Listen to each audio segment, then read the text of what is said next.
একটা কুনজর মানুষের জীবনটাকে তছনছ করে দিতে পারে। আমি মিমি, বাবা মায়ের সবচেয়ে আদরের মেয়ে। আমরা 4 ভাই বোন। আমার আপু সবার বড়। আমার যখন 4 বছর বয়স তখন আমার আপুর বিয়ে হয়ে যায়। মোট কথা আমার আর আপুর বয়সের ব্যবধান 15 বছরের। আশেপাশের লোকজন বলতো আমি আমার বাবার ছোট্ট মা।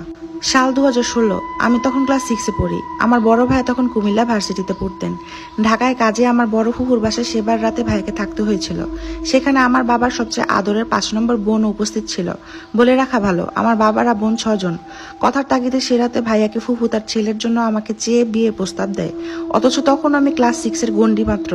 বলা বাহুল্য, আমার সে ভুবত ভাই আমার থেকে 9 বছরের বড় এবং ভয়ঙ্করভাবে নেশাগ্রস্ত ছিল।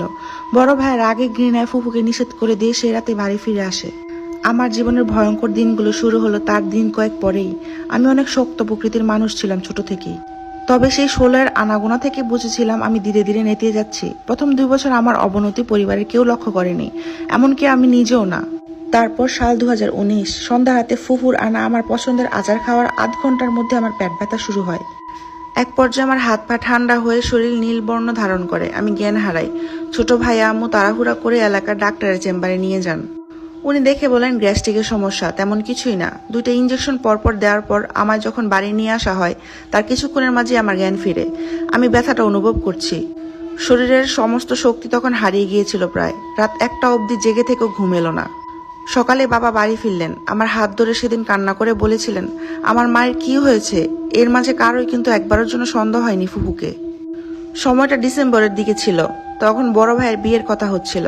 ভাবিকে আগে থেকে পছন্দ ছিল ভাইয়ের। বিয়ে ঠিক হয় 2020-এর জানুয়ারিতে।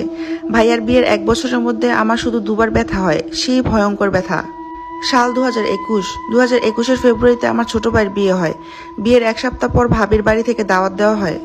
বিয়ে উপলক্ষে ফুফুরা সবাই আমাদের বাসাতেই ছিল। আমার সেই ফুফু আমার পছন্দের সেই আচারটি আমার জন্য যত্ন করে বানিয়ে এনেছিলেন। সেদিন বোধ আমি না জেনে পুরোপুরি নিজের ক্ষতি করেছিলাম। বড় ভাবিদের বাড়িতে যাওয়ার আগ মুহূর্তে আমার আর ভাইয়ের মধ্যে সেই ফুফুর আনা আচার নিয়ে লড়াই হয়। এক পর্যায়ে 3 জন মিলে আচারটা খাই। ভাবিদের বাসায় পৌঁছানোর কিছুক্ষণের মধ্যে আমার পেট সেই ভয়ঙ্কর ব্যথা শুরু হয়। সে নীল আবরণ দেখা দেয় শরীরে। আমি আবারও জ্ঞান হারাই। নিজেকে উপস্থাপন করি কুমিল্লা মেডিকেলে। 7 দিন ইঞ্জেকশন দিয়েছিলাম 28টা। 6 মাসের জন্য পুরোদমে আমি আবার সুস্থ হই। এর মধ্যে আমার এসএসসি পরীক্ষা নিয়ে হুলস্থুল শুরু হয়। কিন্তু এর মধ্যে ব্যথাটা ভয়াবহ রূপ ধারণ করলো। প্রতিদিনই ব্যথা হতে লাগলো। মজার ব্যাপার ছিল যে ব্যথা শুরু হতো রাত 11টায় আর শেষ হতো সকাল 9টায়। বাবা মায়ের মুখে দুশ্চিন্তা, আমার অজস্র মৃত্যু কান্নায় আমার ফুফুর মন গলেনি। কিছুদিন যাওয়ার পর যখন আমার অবস্থা আরো খারাপ হতে শুরু করলো, সহ্য করতে না পেরে আমি জীবন দেওয়ার চেষ্টা করি। প্রথমবার ছিল সিলিংয়ে ঝুলে যাওয়ার। বাবার ভাই সেবার মতো বাঁচায়। তারপর ছিল ঘুমের ওষুধ। তারপর আবার সেই সিলিংয়ে। প্রত্যেকবারই আল্লাহ আমার রক্ষক হিসেবে বাবাকে পাঠান। তারপর থেকে আমাকে কখনো একা থাকতে দেওয়া হয় না। এর মাঝে বাবা আমাদের পারিবারিক হুজুরের সাথে বিষয়টা আলাপ করতে উনি বলে দিলেন দেরি হয়ে গেছে, করার মতো বাকি কিছুই নেই। বাবা ভেঙে পড়েন। আমি যখন ব্যথায় রাতে চিৎকার করে কাঁদতাম, বাবা তখন জায়নামাজে বসে তাহাজ্জুদে কাঁদতেন। কোনো উপায় না পেয়ে শেষ পরিচিত এক হুজুরের রেফারেন্সে একজন কবিরাজের নিকটস্থ হই আমরা। কবিরাজ প্রথমবারের মতো আমার চোখ দেখে ঘাবড়ে যান। সাথে সাথে বলে ওঠেন ভয়ঙ্কর জিন দ্বারা আমাকে খাবারের সাথে কিছু একটা মিশিয়ে খাইয়েছে। দেরি হওয়ার আগে কবিরাজ কিছু একটা করতে বলে আমাদের অনেকগুলো জিনিস জোগাড় করতে বলেন, যেমন শস্য, মিথি, তিসি, জাফরান ইত্যাদি। যত সময় বাবা সব জোগাড় করে আমি সহ কবিরাজের কাছে গেলে কবিরাজ আমাকে একটা রূপার তাবিজ দেন। পাশাপাশি কবিরাজ থেকে জানা যায় আমার ওড়নার একটা কাটা অংশ দিয়ে আমার অনুরূপে একটা পুতুল তৈরি করা হয়েছে, যার পেটে বেল কাটা গেঁথে দেওয়া আছে। পুতুলটির গায়ে এক ধরনের নীল রঙের বিষও মাখানো ছিল। কবিরাজের বর্ণনায় জেনেছি যে পুতুলের পেটের বেল কাটা ছিল আমার পেট ব্যথা হওয়ার কারণ। আবার ব্যথার পাশাপাশি আমার শরীর নীল বর্ণ ধারণ করার কারণ পুতুলের গায়ে থাকা সেই নীল বিষ।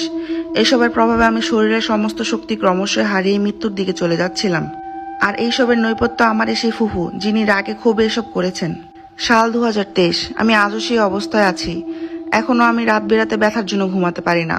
তারপরে শেষমেশ জানা তো গেল বাবার ছোট্ট মায়ের উপর কার কুনজর পড়েছে। আমি অনেক দেখেছি, আমাদের আশেপাশে অনেক মানুষ আছে যে জিনিসটা তারা চাচ্ছে সেটা যদি না পায় তাহলে একজন আরেকজনের জন্য খারাপ চায়, তার উপরে কালো জাদু করে কুনজর দেয়। আমার কথা হচ্ছে আমাদের ভাগ্যে যেটা আছে সেটাই ঘটবে। আমরা যতই জোর করি, যত কিছুই বলি, সেটা আমাদের কাছে আসবে না। আর আমাদের যেটা ভালো আল্লাহ আমাদেরকে সেটাই দেন।